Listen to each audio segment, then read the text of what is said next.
Okay, I'm looking at the Manor Lords page at the moment on SteamDB, and I cannot believe the impact this game has had. 61.6 thousand concurrent players right now, with an all-time peak of 173,000 concurrent players. I think that has to be one of the biggest indie game spikes that I have ever seen, and especially for a title that was made by one person. This is actually mind-blowing. A 24-hour peak of 44,000 on Twitch as well. So far, an 88.54% positive rating on Steam. Now, I did a video going some of the negative reviews and all that kind of thing. But I think on the whole, it's been pretty widely received. Not only that, but I think it was estimated that they sold 1 million copies within the first day. Actually baffling. Actually baffling. I mean, IGN have already put up an article. Of course they have. The early access survivor builder has already sold over 1 million copies. 170,000 players in a single day of launching into early access. And for a solo man team, absolutely incredible. This game has actually taken the world by storm because I think it's just hit that perfect spot of people wanting a new city builder that we haven't had for a while because it has been so long since Banished. I mean, that game was, what, 2013, 2014? And even then, this does so much more that Banished never did. Now, I have seen a few reviews and a few people, specifically Angry Joe on his Angry Joe show, I think last night, spoke a lot about Manor Lords and basically said they wouldn't recommend it at this point in time because I think still for the mainstream, there's a lot left there to be desired. I think there's still a lot of content missing that I think this initial spike will die off eventually. Of course, that always happens. But I do think that there needs to be a big expansion to that team to get updates out to keep players there. Now, don't get me wrong. I think at the moment, there is nothing but celebration that could be going on at Hooded Horse. They've managed to get an absolute banger of a hit.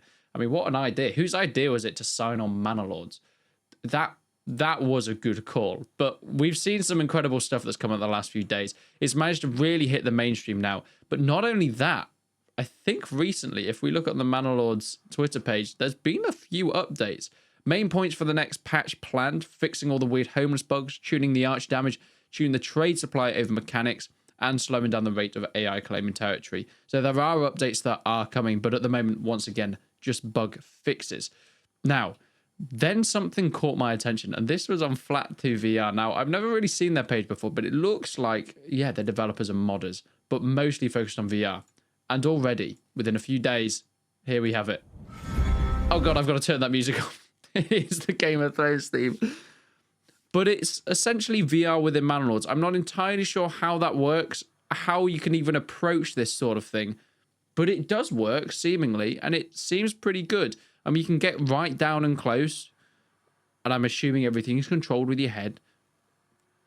Building has got to be a little bit tricky in VR. You see, whilst it is a really cool addition, well, this is the part that would actually work well in. Actually walking around your town. And if you can get that into first person, just move the camera forward and mod it that way.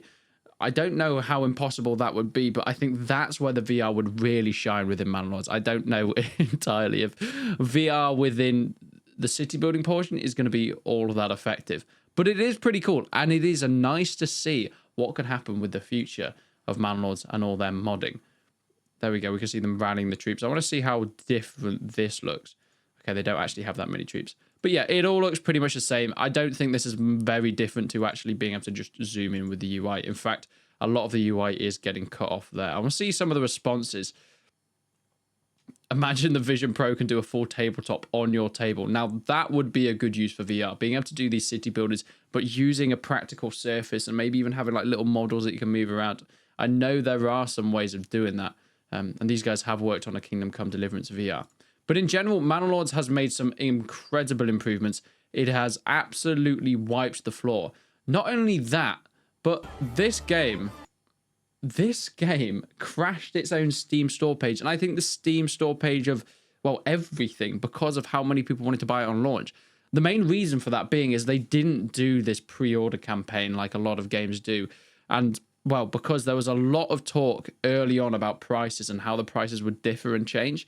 Slavic Magic themselves said that because of the differential prices in different regions, that they aren't going to announce it. They aren't going to put pre-orders in. So it was just a run for the hills as soon as this game launched.